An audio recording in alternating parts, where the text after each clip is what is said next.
Okay guys, here's the finished product. Self-opening boot. Changed the boot strut in the Lexus IS350 or 250, probably the ISF, but I haven't checked yet. So first thing to do is to pull back on this Velcro strap here and then pull towards the rear of the car and unhook this plastic clip here. There's a few other clips along the back here, just pull them, unhook them here, and on this other side here just unlatch from the Velcro so that the whole back piece here will come down. But first you have to remove these clips which are still holding the carpet up here. There we go, there's the old strut. There's another one on the right hand side here, and I'm going to replace it with this one from Supercheap. That's the part number. Apparently this is strong enough to open the boot lid with just one of these, so I'm only going to replace one of the struts. So going by the instruction on the back, apparently you just get a screwdriver here and you pull that little tab out there, and yeah, let's go ahead and try it. So as per the instructions here, I've put a screwdriver up here and you can see inside the hole that the two sort of metal bits have opened up, and that will help me in removing the old struts. So I'll do the same for the end here and the start over here. It should be hopefully not too hard, so we'll give it a go. Cool, so I've got the screwdriver shoved in the old strut just like that, and hopefully this will just pop off. Yep, that wasn't too hard.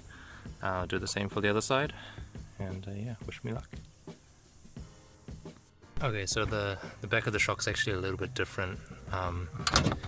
As you can see, the connector is slightly different, so all you have to do is get a screwdriver under the top, pry that up like that, and then the bottom, pry that down like that, and just at the same time just push it sideways so it would pop off the stud.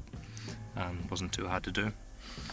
Looks like the new shock will go straight onto that stud. We'll give it a go. Cool, so I'll try and shove that on there.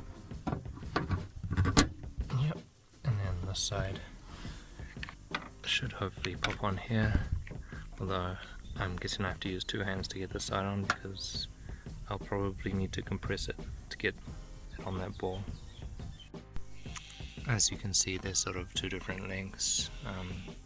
The new one's a bit longer, so I'm going to have to compress it a bit to try and get it on. It's going to be a bit of a difficult job, but let's have a go. Okay, so it's been like 15 minutes trying to get this thing on, but it's just a little bit too long.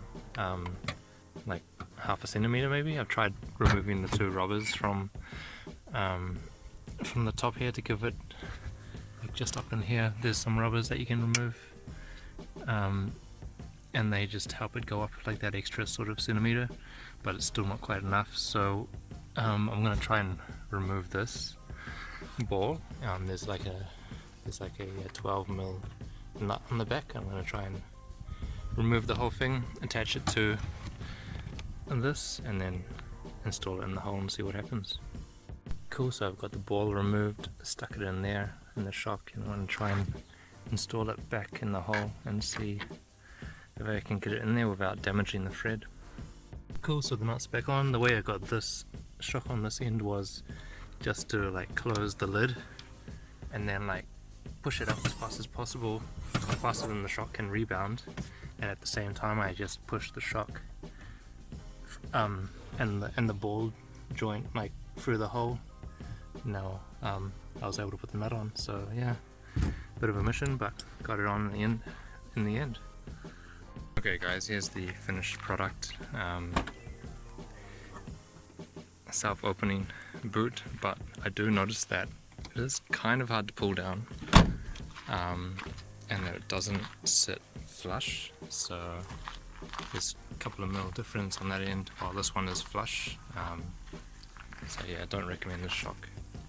I actually recommend a shock that's less powerful or at least get two lesser powerful shocks for both sides so that it sits even.